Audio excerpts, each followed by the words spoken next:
Buenos días a todos, bienvenidos a la segunda conferencia de la Comisión de Estudios sobre el Comercio Exterior y Economías Regionales, en colaboración con las comisiones de Actuación Profesional y Contador Público. En esta oportunidad, el tema que nos convoca es el de futuros y opciones en el comercio internacional, un tema fundamental en lo que respecta a asesoramientos a empresas que desean exportar.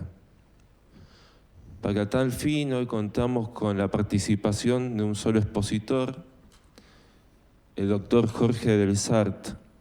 El doctor Del Sart es presidente de la Comisión de Comercio Exterior y experto en la materia. Así que, bueno, doctor, le cedo la palabra y bienvenido. Bueno, muchísimas gracias. Ante todo, buenos días. Hoy tenía que estar donde tenía que estar, en este lugar, para dar un tema tan importante que evidentemente va a ayudar no solamente a los que trabajan en futuras opciones, sino que va a ayudar a la economía. La realidad de los hechos es que este Consejo, las autoridades de este Consejo, no solamente piensan para sí mismas, sino que tienen un sentido social. Están pensando para toda la comunidad y fundamentalmente para el mundo, para darle algo mejor en nuestro corto plazo por esta vida. En lo profesional, yo no acepto ningún profesional que haya alcanzado un título universitario que no tenga un sentido social. Por eso, esta conferencia que vamos a dar de 165 diapositivas, no vamos a poder dar todo de una, naturalmente. Vamos a tener colgado el material y no se va a entender de una, se va a entender de segunda o quizá de tercera, pero los contadores o los profesionales que no empiecen a aplicar esta temática y asesorar a las empresas cuyo objetivo fundamental es vender las exportaciones al exterior, cubriéndose o hedgeándose con operaciones de futuras opciones, lamentablemente están condenados a desaparecer. Es una ley cruel e inexorable. Por eso vamos a pasar directamente a las definiciones y a dar todo lo que podemos en estas 2 horas. Aclara que cualquier duda que tengan a través del Consejo pueden mandar mail. Yo voy a contestar todo, la comisión va a contestar todo y no va a haber ningún problema porque somos funcionarios con un sentido social. Vamos a comenzar con la definición de futuros. Y vamos a decir que los contratos de futuros son obligaciones contractuales por las cuales el comprador se obliga a pagar un precio negociado por la mercadería y el vendedor se obliga a entregarla por ese precio al momento del vencimiento del contrato. ¿Es una obligación contractual? ¿Es bilateral? Sí. ¿Es consensual? Sí. ¿Es aleatorio? Sí, porque es algo que puede pasar o no. Y cuando hablamos de mercadería, esto está definido en el artículo 10 del Código Aduanero, que dice que es todo elemento susceptible de ser importado y exportado. A través del decreto 1201 se incorpora las exportaciones de servicios y lo define como prestaciones de servicios en el país cuya utilización efectiva se lleva a cabo en el exterior. ¿Cuál es la función de los futuros? Informan acerca del precio de un producto y aquellos que toman operaciones de cobertura transfieren riesgos a especuladores. ¿Qué están haciendo? Me estoy hedgeando, me estoy cubriendo, me parece muy bien. Y en los mercados de futuros y forward, ¿cuál es la diferencia? Que son contratos estandarizados que operan en un mercado institucionalizado. Esto quiere decir, por ejemplo, un mercado transparente, la bolsa, donde si yo no pago, va a pagar la bolsa de comercio. Y los forwards son diseñados a medidas entre 2 partes en un mercado no institucionalizado. ¿Y qué dice la resolución de la FIB? Que cuando los contratos sean forward, tienen la obligación de informarlos todos los que operen en este ámbito. ¿Qué productos se negocian? Desde petróleo, electricidad, commodities, financieros. Es decir, se puede negociar todo siempre que exista un comprador y un vendedor interesado en el mercado.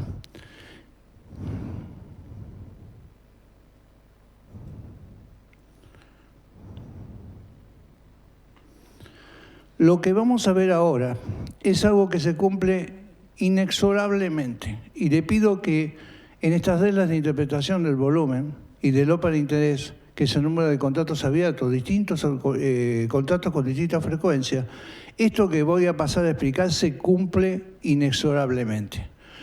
Si el precio sube y el volumen sube, hay una fortaleza de la suba. Si el precio sube, el volumen baja, hay una debilidad de la suba, va a haber un cambio de tendencia. Si el precio baja, el volumen sube, hay una fortaleza de la baja. Y si el precio baja, el volumen baja, hay un cambio de tendencia a la suba, va a haber una suba o corrección importante.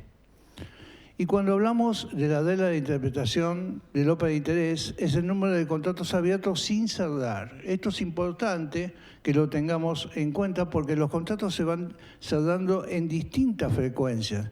Y esto que les voy a dar como una regla de interpretación se cumple sí o sí.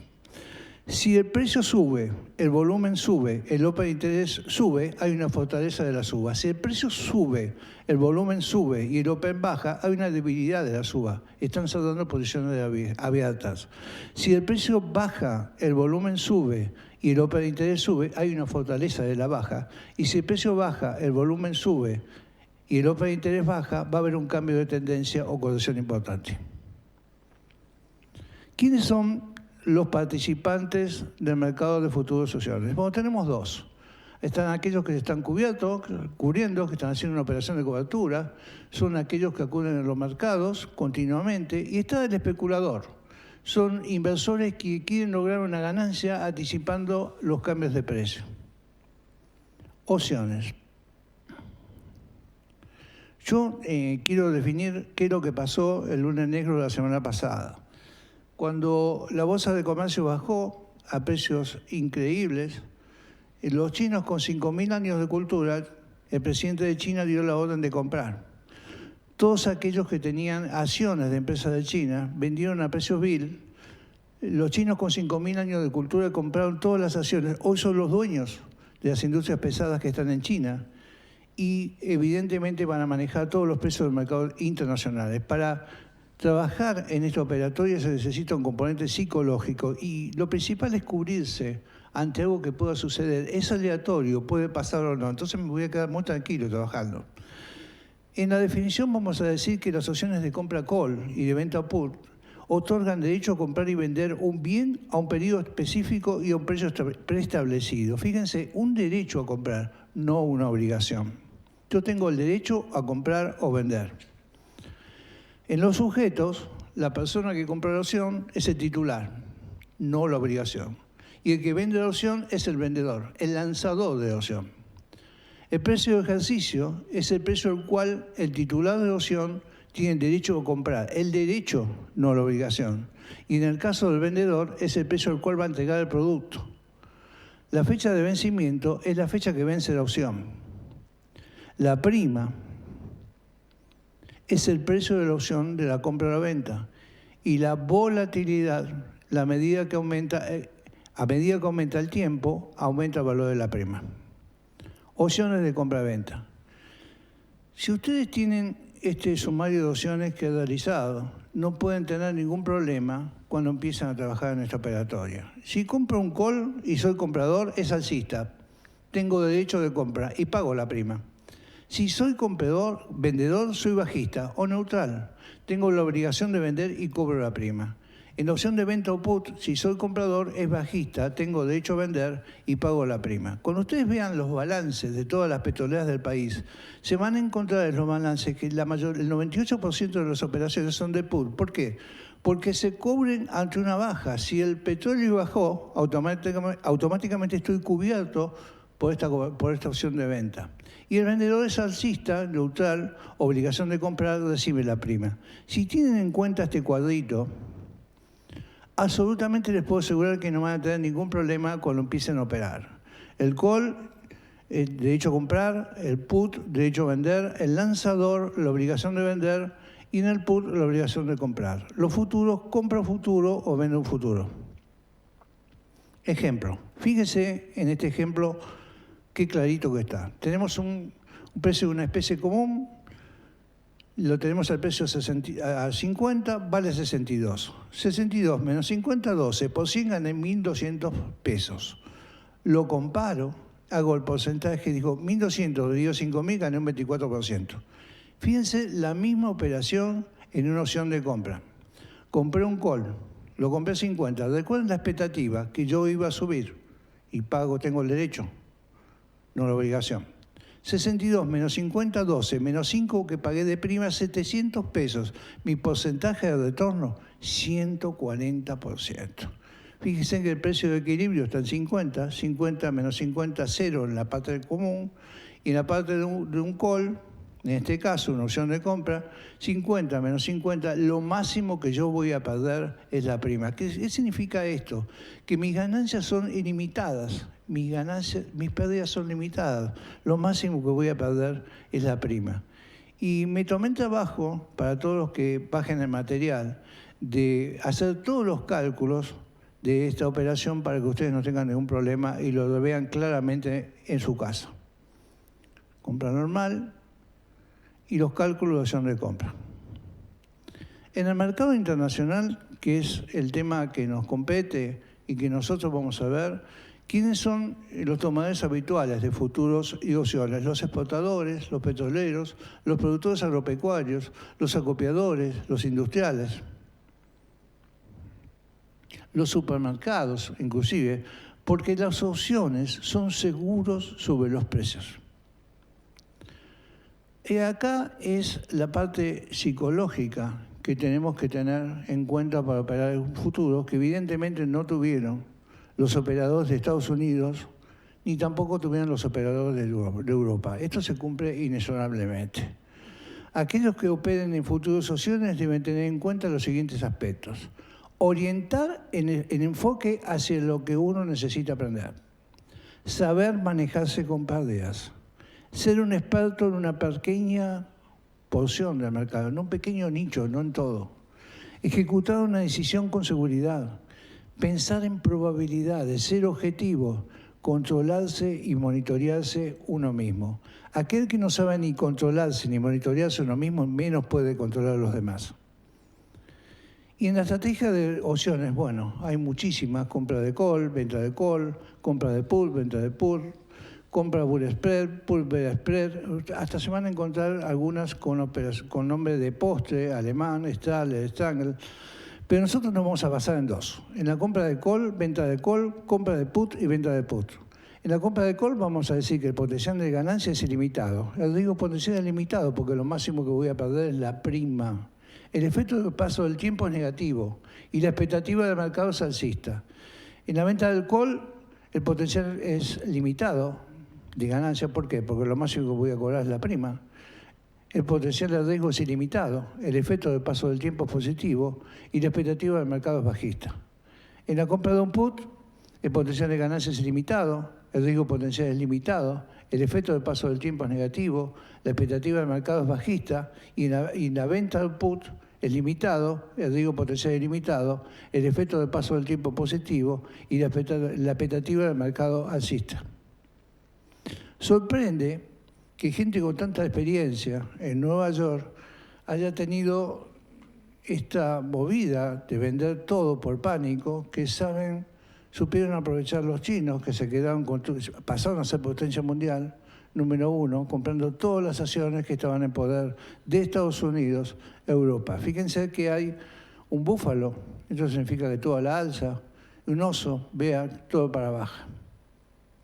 Vamos a ver, por cuestión de tiempo, algunas estrategias. No vamos a ver todas. Todo este material lo van a tener en su casa. Cualquier duda, yo lo voy a responder, o la comisión, el vicepresidente, porque somos servidores públicos. Un bull spread con call, spread a alza. Fíjense esta operación. El spread consiste en la compra de una opción y la venta simultánea de otra opción. Este señor compró un call de 40 con una prima de 600 pesos. Y vendió un call de 60 con una prima de 200 pesos. Fíjense en la compra del call, 40. Él compró un call, él pensaba que iba a subir. 40 menos 20 tenía que haber perdido mucho más que los 600. Lo máximo que voy a perder es la prima. Y fíjense en 44. 44 menos 40, 4 menos 600 que pagué, perdí 200. Y a partir de que sube empecé a ganar. Pero hizo otra operación simultánea, una venta del call. En la venta del call el lanzador, lo máximo que va a cobrar es la prima. Y fíjense que se mantiene ese valor hasta 44, es lo máximo que yo voy a ganar. Y cuando comienza a subir los cuadros de valores, yo empiezo a perder. O sea que mi pérdida es ilimitada. El punto de equilibrio se mantiene en 44, que les he hecho el gráfico. Y también les he hecho todos los cálculos para que ustedes los vean en su casa, uno por uno, sin tener ningún problema, y naturalmente lo pueden sacar. Hay otra estrategia que es un spread bajista con puts, que se efectiviza este spread cuando se compra una opción de precio más alto y se vende una opción a precio inferior. Fíjense este caso. Vendí un put. Si baja el precio, pierdo. Lo máximo que voy a ganar, ¿qué es? La prima. En el otro caso, lo máximo que voy a perder, el resultado de la compra de un put, es la prima. No sé si con esta estrategia de sumar futuras opciones no van a tener ningún problema y cualquier estrategia la vemos, vamos a contestar todo. Como siempre, están todos los cálculos para que ustedes no tengan problema y lo podamos ver. ¿Qué pasa con la cobertura? Y acá quiero hacer una aclaración, porque se van a encontrar con mucha normativa que habla del artículo 19 de la Ley de Impuestos a las Ganancias, con compensación de quebrantos con ganancias. Eso es equivocado, porque la Ley de Impuestos a las Ganancias, texto ordenado en el 2019, está en el artículo 25. ¿Y qué dice que el artículo 25? Que las operaciones de cobertura, hedge, se compensan contra ganancias generales. Y las operaciones de especulación solo pueden compensarse con ganancias del mismo tipo en el año que se experimenten las pérdidas. Es decir, que estos quebrantos son considerados de naturaleza específica. ¿Qué pasa con los sujetos obligados por la resolución de AFIP 4220/18? Yo voy a contarles que cuando comenzó Futuras Opciones en la AFIP no había experiencia y cuando hicieron la 3421 hicieron que las personas humanas, que mal suena, ¿no? Y las personas jurídicas tengan que presentar ese servicio y no la contraparte. Y en su momento le dije, señores, esto no va a funcionar. No, la iniciativa no prosperó y evidentemente tenía razón, porque sale la resolución 4220/18 con vigencia a partir del 2/5/2018 y el tiempo siempre me da razón. ¿Y qué dice esta resolución? Dice que cuando las operaciones no sean concertadas en un mercado autorizado por la Comisión Nacional de Valores, ¿quién lo tiene que informar? Las personas humanas y jurídicas contribuyentes del impuesto a las ganancias que realicen tales operaciones. Tengo la obligación de informarlo. Pero cuando las operaciones son concertadas en el ámbito de los mercados autorizados por la Comisión Nacional de Valores, lo tienen la obligación de informar dichos mercados. La AFIP va a recibir la información de dichos mercados. Y acá nos vamos a parar un poquito porque entiendo que la normativa que se está mostrando hay un error desde un punto de vista importante. Dice que en el caso de operaciones cursadas en el MAI están obligados los agentes que operan en el mismo. Y después dice, los contribuyentes de impuestos a las ganancias que actúen como comitentes, fíjense esta palabrita, comitentes, en las operaciones declaradas por los mercados mencionados deberán informar a aquellas que impliquen una operación de cobertura. Bien sabemos los contadores que el comitente es un cliente que encarga a un comisionista comprar o vender mercaderías por su cuenta en forma onerosa. Entonces, cuidado con esto, porque la normativa se está diciendo otra cosa. Y esta resolución dispone que cuando las operaciones de derivados agrícolas sean registradas en el MARVA, el Mercado Terminal de Buenos Aires, o el Mercado a Terminal de Rosario, tienen la obligación de informar dichos mercados. Sin embargo, se mantiene vigente la obligación de informar los forward, donde lo tienen que informar las personas humanas o jurídicas. ¿Qué pasa con el impuesto a las ganancias? Fuente argentina si son obtenidos por residentes argentinos, fuente extranjera si son obtenidos por residentes del exterior, y se establecen que serán ganancias de la segunda categoría la proveniente de derivados. ¿Qué pasa con el impuesto de valor agregado? no se encuentran alcanzadas las prestaciones vinculadas a concentración del instrumento, negociación posterior, compensación o liquidación, salvo que exista una transferencia de activos, es decir, se produzcan ventas, locaciones o importaciones grabadas. ¿Cómo operar en futuros? Primero voy a abrir una cuenta con un broker o representante autorizado. Siempre me estoy refiriendo a un mercado transparente. Voy a depositar un margen de garantía. No tienen que tener miedo a esto, porque ese margen de garantía, si no fue adverso a lo que yo pensaba, me lo van a devolver. Y los márgenes pueden ser original, ese requerido al iniciar la operación, y de variación, ese exigido cuando el mercado toma una tendencia opuesta a la del operador. Yo puedo comprar o vender un contrato de futuro. En el caso de compre, de que yo voy a comprar, voy a estar en long, voy a estar en largo. Y en el caso que venda, voy a estar en short, voy a estar en el cortito plazo. Voy a pagar la comisión del broker, voy a establecer la comisión, voy a hacer una confirmación de la ejecución. Si compré, voy a vender, y si vendí, voy a comprar. Voy a liquidar la operación, y de esta forma cierra todo el circuito, pero es dable destacar que el 98% de los contratos se cierra antes de que venza y solamente ese 2% que quedan se liquidan contra la entrega del producto o por débito o crédito de fondos directamente a la cuenta del operado. ¿Cuál es el momento de la registración?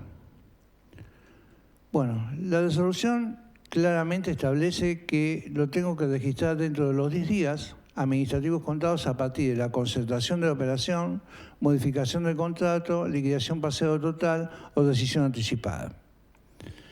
Vamos a hablar del informe especial del contador público. Hay estudios que se dedican nada más que a futuros opciones, a precios de transferencia, otra cosa no hacen. En ese sentido social, yo tengo la idea de que el contador independiente ya empiece a tomar estudios de mayor envergadura, empresas de mayor envergadura, y operar en esta temática.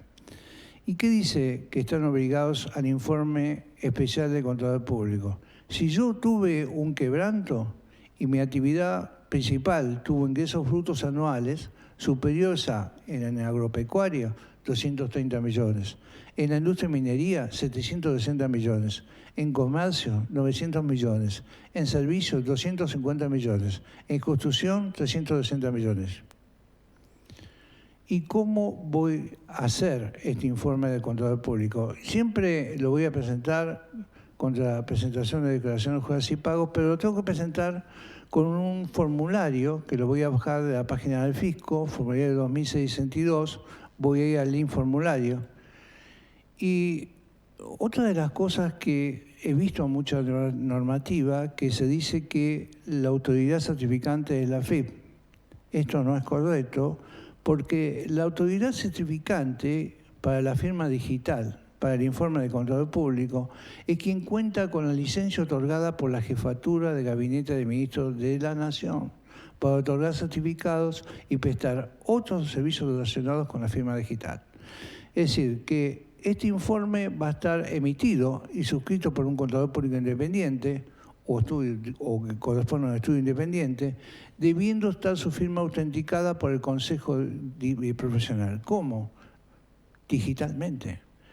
Y este formulario 2662 va a contar con las firmas digitales del contribuyente, o sea, quien lo hizo, del contador público independiente y del representante del Consejo Profesional.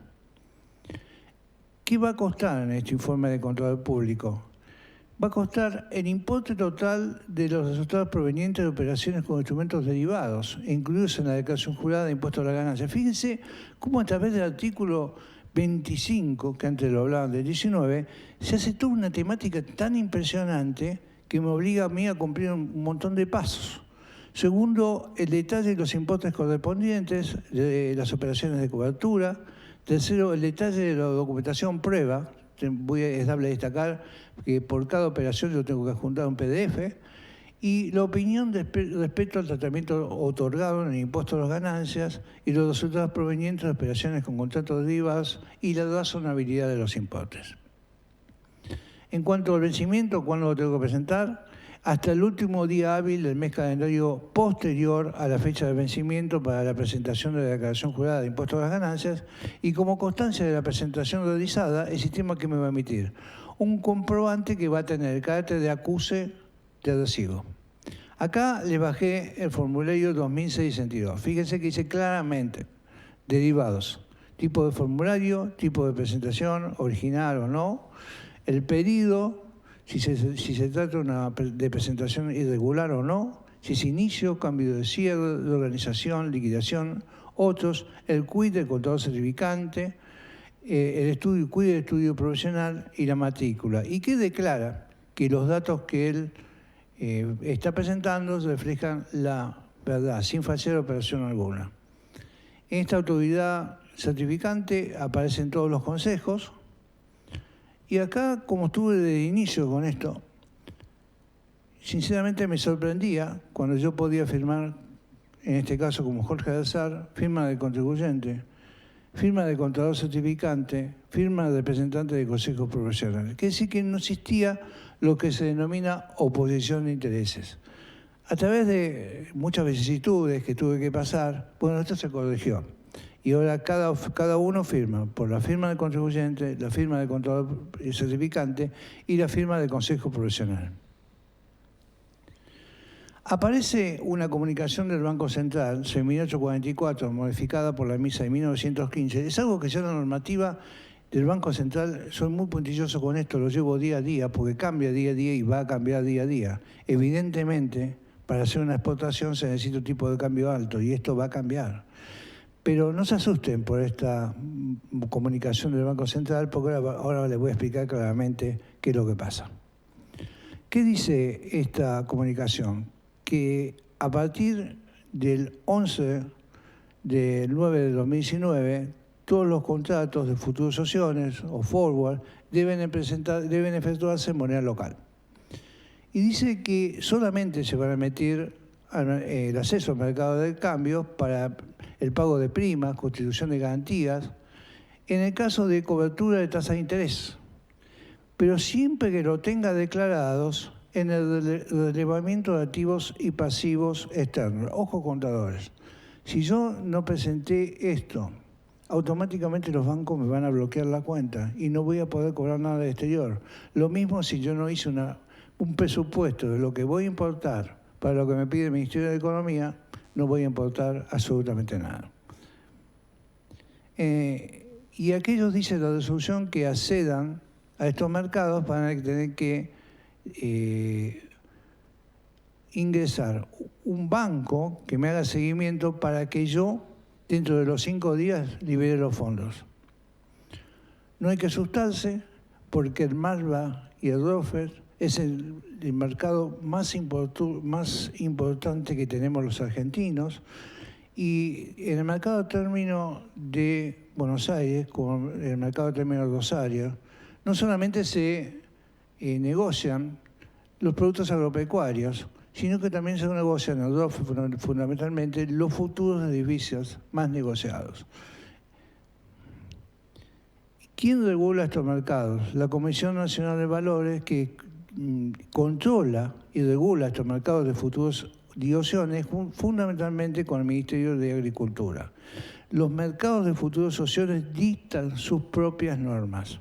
Y yo me tomé el trabajo de tomarle del Marva, fíjense, a partir del 2 del 2020, hay compras de call, hay compras de futuro, hay ventas de put, compras de put, ventas de call.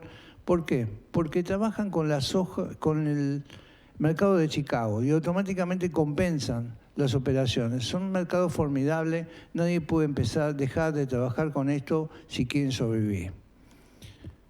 En cuanto al tipo de cambio, las operaciones concertadas en moneda extranjera deberán ser convertidas en moneda local aplicando el tipo de cambio vendedor según la moneda que se trate, que fije el Banco de la Nación Argentina. ¿Cuál es el servicio a utilizar? Vamos a ver, como le dije, una parte, porque son enormes las cantidades diapositivas, y voy a ingresar al servicio de registración de operaciones con instrumentos y contratos derivados, utilizando acá el fiscal. me va a aparecer este servicio. Es un servicio, no es un aplicativo. Muchos hablan de aplicativos, no, es un servicio. Se denomina registración de operaciones con instrumentos y contratos derivados. Esto que ustedes van a tener, este manual completo, no lo tiene ni AFIP. Y yo estoy feliz que ustedes lo tengan y puedan ingresar en esta operatoria. Fíjense, estoy ingresando en la pantalla de inicio, voy a seleccionar una empresa y me van a aparecer 3 links con 3 opciones. Nosotros vamos a registrar las operaciones o consultar o el informe especial del contador público. Fíjense cómo continuamente hablan del informe especial del contador público. Nosotros vamos a ver hoy la registración de operaciones y el resto se lo van a tener en su casa debido a la extensión, es natural, de este manual. Empezamos con la concertación inicial de operación. Vamos a ver la concertación inicial, la modificación del contrato original, la liquidación parcial o total y la decisión anticipada. Cuando ingresé a la concertación inicial de operación, me dice, ¿qué quiere hacer? La carga de un nuevo contrato, quiere presentar una notificativa, quiere hacer una anulación del contrato, quiere juntar un documento PDF. Tengo 2 opciones. O lo hago manual o todo esto se importa con un TXT, que también está explicado en el manual. Aquellos que trabajen con el MARVA, Mercado Terminal Buenos Aires o Mercado Terminal Rosario, lo que hacen son importaciones. Y sorprende que los cursos que se dan tan caros, por lo que he visto, en ninguno de ellos se enseña cómo cargar estas operaciones. Me aparece un cartel que dice, ¿desea cargar el formulario con la información del último contrato? Sí, acepto. Si le doy acepto, continúo o cancelo, hago un nuevo contrato. ¿Cuál es la información a ingresar? Voy a ingresar en la concertación inicial de operación la fecha de la concertación. En el tipo de instrumento, fíjense, futuro comprado y vendido, forward, comprado y vendido, opción de compra de venta, lanzada o adquirida, un swap, un stock option y otros. ¿Qué es un stock option? Son aquellas compañías, fundamentalmente las informáticas, que tratan de obtener un objetivo a través de los empleados, otorgándoles acciones. Y el swap ya sabemos que están cubriendo sobre la tasa de interés. Así aparece en el manual. Ahora, si yo no sé lo que es un forward, un futuro, una opción lanzada de compra, una opción lanzada de venta, una opción adquirida de compra, una opción adquirida de venta, una stock option, otros, un swap, difícilmente puede operar con este instrumento. ¿Y cuáles son los datos a registrar? Vamos a ver la primera parte y nada más. En tipo de operación, voy a poner si es en mercados del país que estoy operando o mercados del exterior. Recuerden lo que les decían antes, se operan con la bolsa de Chicago. La extra bursátil, la contraparte del país o la parte del exterior. En cuanto a la intención de operación, yo tengo que decir a la AFIP, al fisco, si es de cobertura, si es un costo de financiamiento, si es un precio de venta, si es un precio de compra, si me estoy cubriendo el tipo de cambio, la rentabilidad de las inversiones u otros. Y así está en el sistema. Mercado del país, del exterior, bursátil, extrabursátil, qué tipo de instrumento, qué intención de operación. Y la intención puede decir cobertura u otros, porque ¿qué se intenta esto? Que si tuve una operación que no es de cobertura y yo presenté una pérdida, probarlo eso. Entonces, ahí viene el informe del contador, donde confían en el profesional independiente, que compulsó todo lo que dice la empresa. Otro es la descripción de la intención, qué tipo de intención tiene.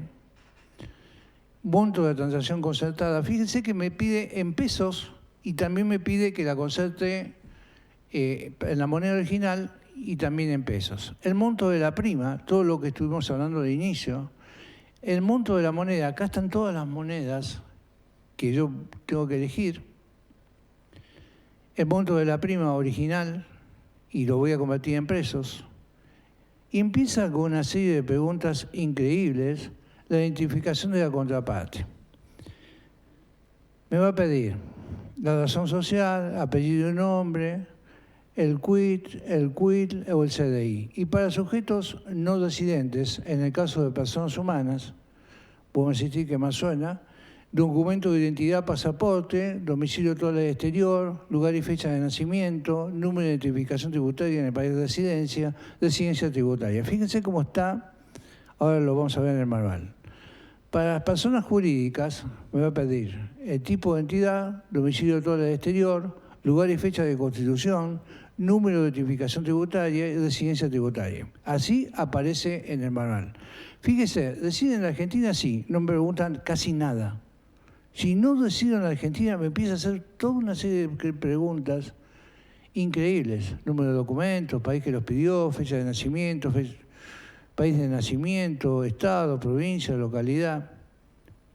Identificación de la contraparte. Lo mismo pasa con la persona jurídica. Si reside en el país, no me pregunta casi nada. Y decide no, me empieza a preguntar un montón de cosas.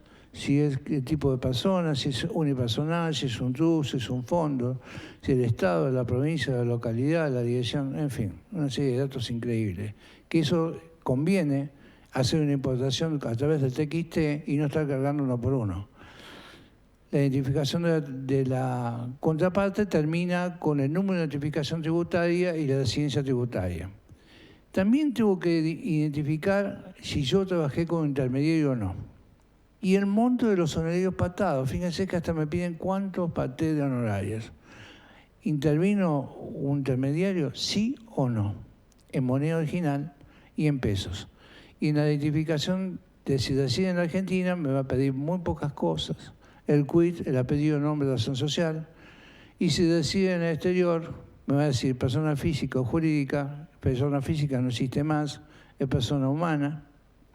Y me empieza a pedir infinidad de datos si es una persona del exterior. País, fecha de nacimiento, país de nacimiento, estado, localidad, número de identificación tributaria, residencia tributaria. Lo mismo para la persona jurídica. Si reside la persona en Argentina, no me pregunta casi nada, y si reside en el exterior, me pregunta casi todo. Todo esto que vamos a ver hasta el final de la 165 diapositivas nos lo vamos a explicar por un tema de extensión. Pero quería mostrarles nada más lo que se lleva, el regalo que se lleva. Yo estoy mostrando cómo se hace una presentación de rectificativas, cómo se hace una anulación de contratos,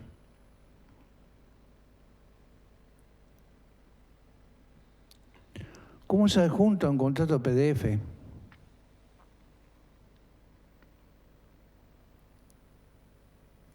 cómo se hace una importación de datos. Fíjense que empiezo a trabajar con ingresos por lotes, con un archivo TXT, lo voy a poder ingresar, me va a dar los números de contrato generado y cómo se hace una consulta. Cómo se hace una modificación del contrato original o de la operación concertada. Yo quise que tuvieran todo, que se lo llevan en su casa, todas las dudas que tengan se van a responder, eso no lo duden, somos servidores públicos. Y en la modificación del contrato original o de la operación concertada, está completo, muy completo, más que completo. ¿Cómo hacen la liquidación total o parcial? ¿Cómo ingresan una nueva liquidación? ¿Cómo notifican una declaración? ¿Cómo se hace una decisión anticipada?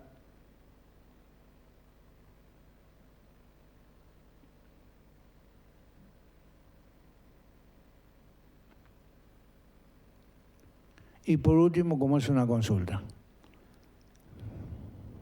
Voy a buscar el contrato, lo voy a consultar, en fin. Tiene un trabajo hermoso que costó horas y horas hacerlo.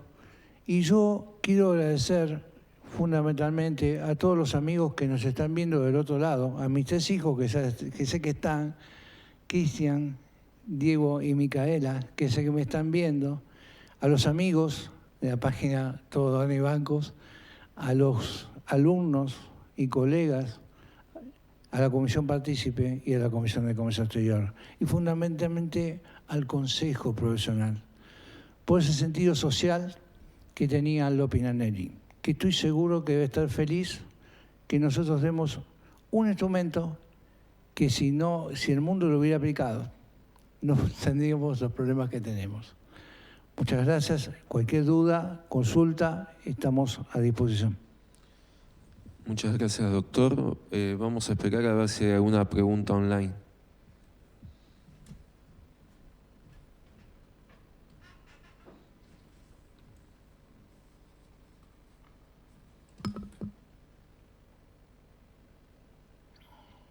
No sé si querés agregar algo más.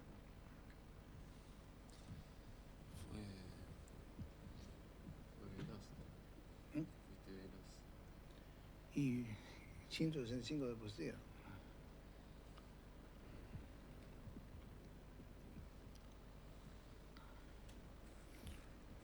Le pedimos que a todos los profesionales que se metan, por favor, en esta temática, que asesoren a las pymes, a las grandes, a todos los que tienen la obligación de exportar para sobrevivir y que se cobran, que se quecheen.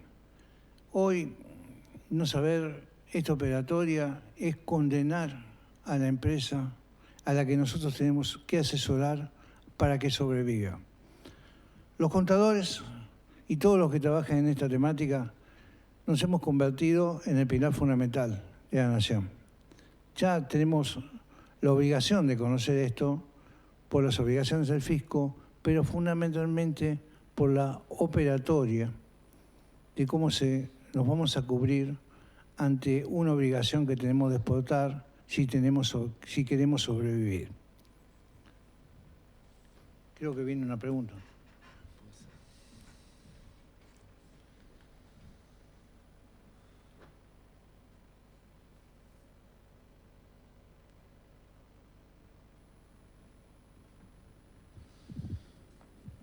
Bueno, acá Sandra nos está preguntando, nos consulta el link para descargar el material, ¿cuál es? Bueno, Sandra, el mismo se va a subir en 24 horas a un link que está en la misma reunión que figura en la página, ¿sí? Bueno, al no haber más preguntas, concluimos la conferencia. Muchas gracias. Muchísimas gracias. Un abrazo a todos. Y no dejen seguirnos en la próxima la explotación por cuenta de terceros, donde el contador puede participar junto con el despachante de aduana. No hay límites para operar y una conferencia mejor que la otra. Muchísimas gracias y buenos días para todos.